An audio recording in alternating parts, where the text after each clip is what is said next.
Most people think that the brain rests snugly and securely within the skull and is safe from all harm, but that's not the case. My name is Stephen Smith with the Brain Injury Law Center, and I represent the region that covers the District of Columbia, West Virginia, Virginia, and North Carolina. The brain is the consistency of gelatin. It's highly vulnerable to forces. When the skull moves violently, the brain is shaken up within the skull.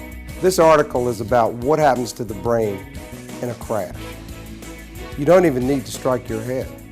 When you're struck, their sudden forces cause the brain to slam into the walls of the brain, the front, the top, the bottom. The bottom is particularly bad because of the sharp bony ridges. And there's a ripping and tearing of these tiny little axons and neurons. And these are the connective wires of the brain that are the same circuits in a computer. And when a computer goes bad, the results are bad. You have proper input, but the output is awful. And that's what happens with a brain injury survivor. They simply don't understand what goes on around them, but others do, and that's the tragedy of it. If you or a loved one or a friend or an acquaintance have been involved in a tractor-trailer crash, it is imperative that you call a qualified law firm. People that are exclusively dedicated to representing brain injury survivors, that know how to try a case in a courtroom.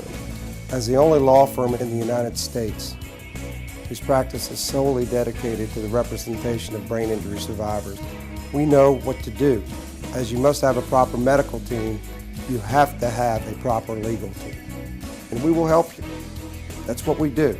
Our job is to help you.